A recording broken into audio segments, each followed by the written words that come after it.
प्रयागराज किल्ल्याच्या आत एक स्तंभ आहे, जो त्या प्रदेशाच्या इतिहासाचा जिवंत पुरावा मानला जातो.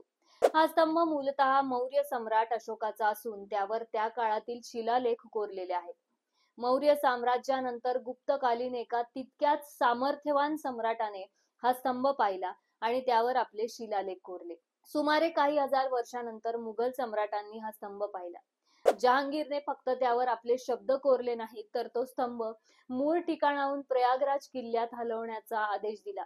सध्या प्रयागराज हे महाकुंभ मेळ्याच्या उत्साहाने भरून गेलं आहे.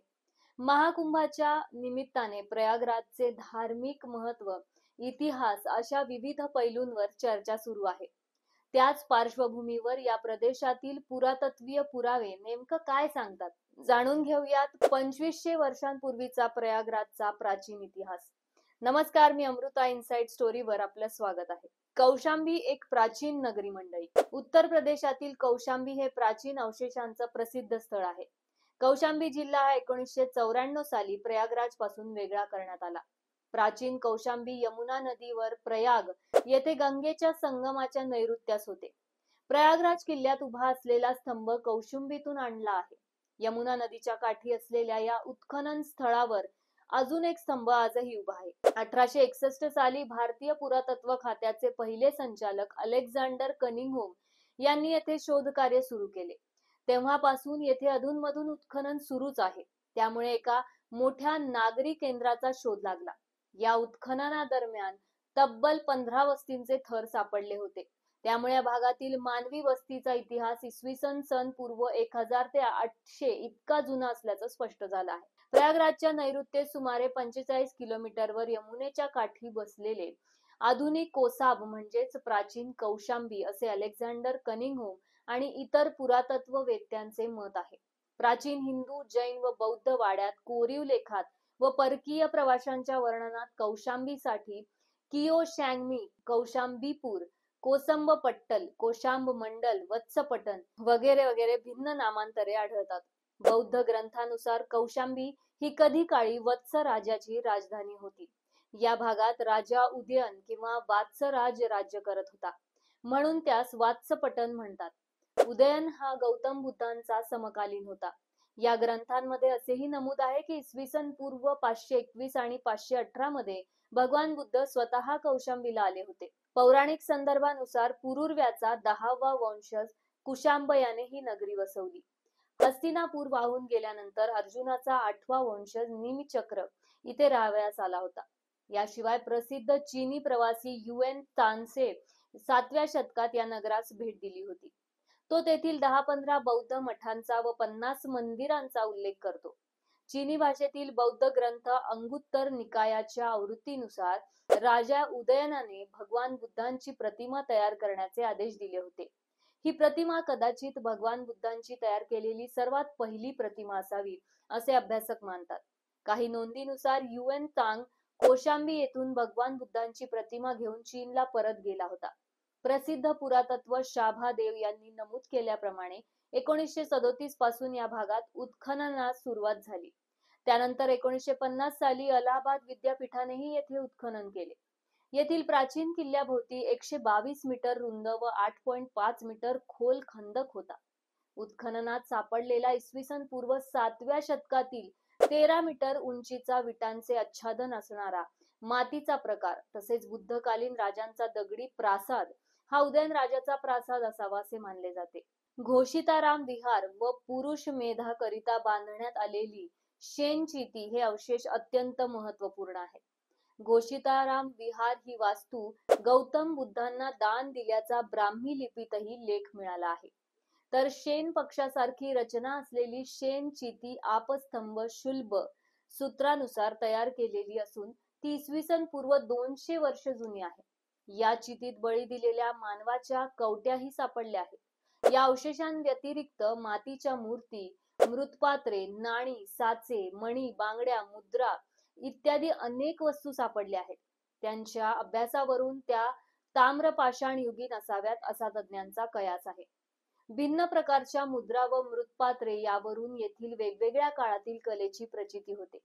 येथील एका मुद्रेवरील हुन राजांचे अभिधान व दुसऱ्या एका मुद्रेवरील तोरमाण हुन यांच्या उल्लेखावरून ही नगरी हुणांनी पादाक्रांत करून उद्ध्वस्त केली असावी असं दिसतं.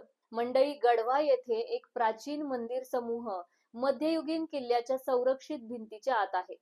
या किल्ल्याच्या भिंती 18व्या शतकाच्या उत्तरार्धात स्थानिक बघेल शासक विक्रमादित्य यांनी बांधल्या होत्या.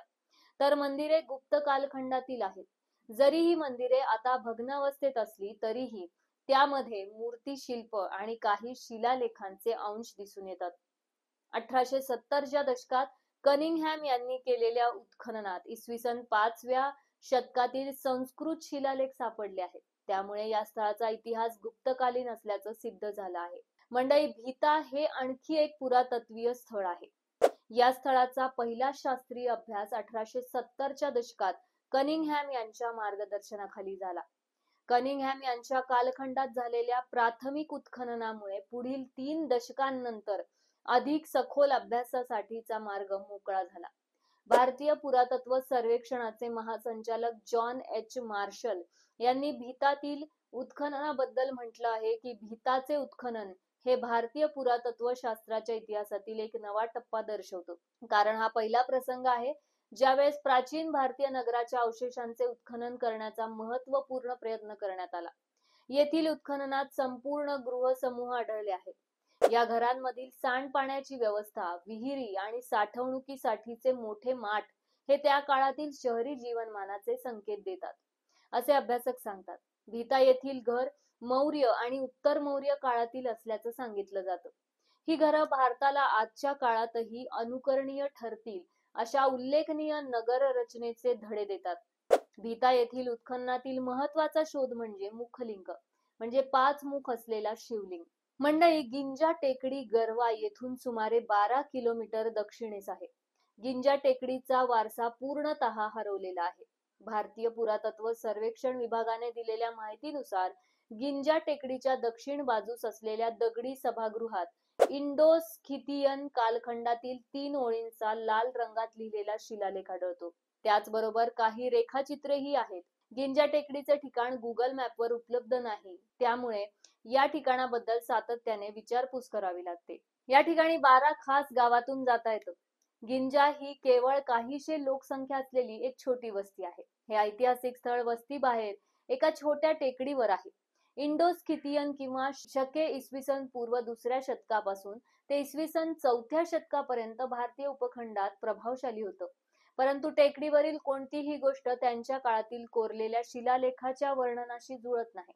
टेकडीच्या शिखरावर 2 मंदिरं आहेत. त्यापैकी एक मोठ्या प्रमाणात उद्ध्वस्त झालेलं असून ते 10व्या-12व्या शतकातील चंदेल काळातील असावं आणि दुसरे हनुमान मंदिर आहे. हे अलीकडच्या काळात बांधलं गेलं आहे. प्रयागराजच्या इतिहासाचे जिवंत साक्षीदार मंडळी, शृंगवेरपूर, सृजावन देव आणि इतर ठिकाणांसह ही स्थळं प्रयागराजच्या इतिहासाचा महत्वपूर्ण भाग आहेत.